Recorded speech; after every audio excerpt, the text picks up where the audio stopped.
A very good afternoon to all of you, ladies and gentlemen. My name is Mashad Chowdury, and I'm here to speak about a topic that is very important to me personally, and a topic that all of us could relate to in some way or another. But before I move on, I'd like to ask all of you a very simple question. How many of you have friends? Raise your hands if you do. As we can see, a huge majority of us do. A friend is described as a person with whom one has a bond of mutual affection, trust, and familiarity. Usually someone who brings happiness and joy into the person's life. Whether it be at our workplace, our school, or elsewhere, we all have these people in our lives. Some have many, some not so many. But the point is, we all have the opportunity to make new friends.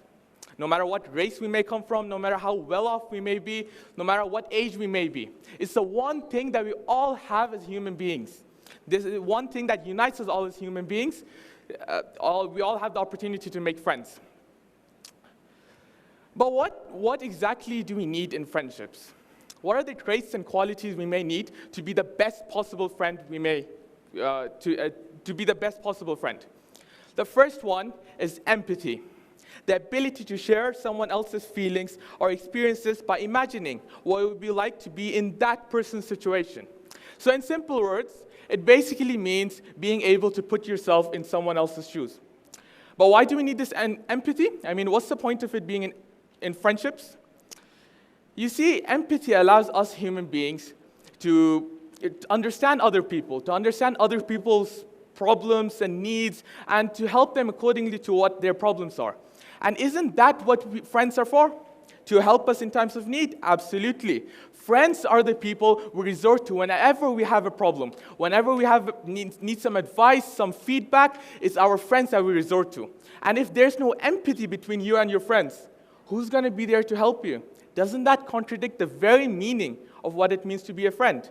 This is why empathy is such an important trait that needs to be there in every friendship. Now, there are many ways how we can develop empathy because, of course, as we all know, it's not a very easy trait to have, mainly because many of the times we may never even have went through the situation that our friend went through, and thus we won't be able to comprehend their situation properly. One of these ways we can do this is by listening. Always listen. I don't think I can stress this enough. Always listen to whatever your friend may be telling you. Because it's only by listening that you can actually understand what your friend is telling you, right? You need to be able to listen to your friend's stories or problems, whether they may be good or bad, it doesn't matter. You need to be listening to your friends in order to understand them. You can be as understanding or as empathetic as you may claim to be. But if you don't listen, what is the point? We need to listen in order to understand. But how do we listen? You can do this in many ways. The way you converse with others matters a lot when it comes to listening. For example, rephrasing what your friend may be saying just to show that you're understanding what your friend's telling you and to show that you really are listening to what your friend's saying can really strengthen the bond between you and your friend. Ask questions. It's really important to ask questions because it shows that you really are into the conversation and that you're really interested in what happens in what your friend is talking about. Another important one is body language. Don't put your hands in your pocket when you speak to someone. Don't look somewhere else when you're speaking to someone. These are small things that may seem insignificant to us, but they can really distract you from focusing on what your friend may be telling you. Never underestimate the power of listening, for it really, just the mere fact that you're paying attention to what your friend is telling you can really go a long way. Let's actually put this into perspective. Let's say you're telling your friend a story about something you did last week, and that friend is not paying attention to you at all. Let's say you just tell them blah, blah, blah, blah, blah, and that person's just like, yeah, all right, sure, go away. You can obviously tell that that person is not listening to you.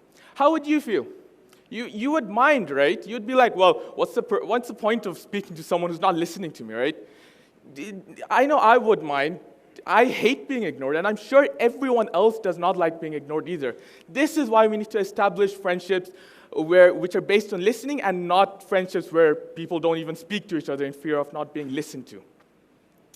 The next important element that is important in healthy friendships is face-to-face communication.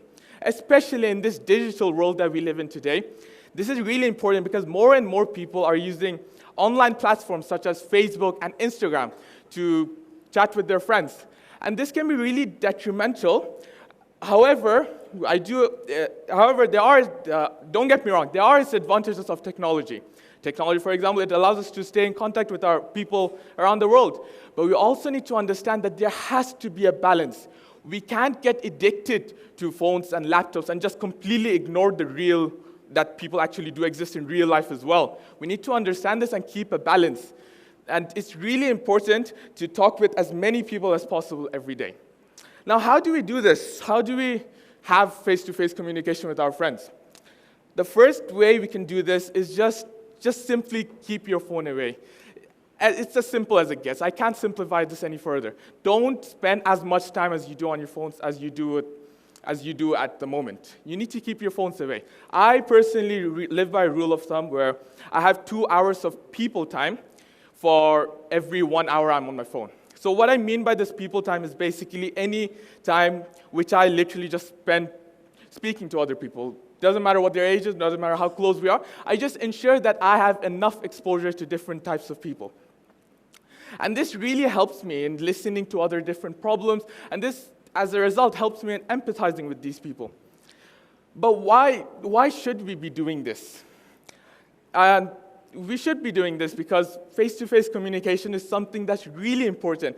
Let's say you're talking to someone, a friend of yours, face-to-face.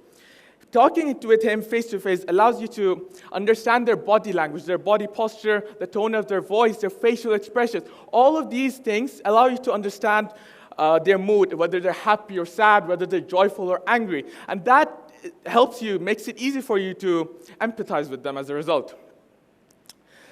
For people who know me, I also greet anyone and everyone I meet along my way with a simple good morning or good afternoon. And I do so with a smile. And I do this just to spread positivity. And I did this so often last year that I was actually known as the good afternoon guy of Newton for a while.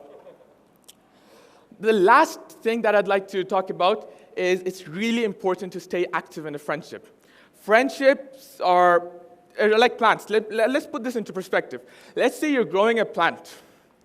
And initially, you're going to water it. You're going to make sure it receives lots of sunlight. You're going to make sure the soil is fertile and all that. You're going to make sure it grows. And let's say you keep doing this for days, months, even years, perhaps.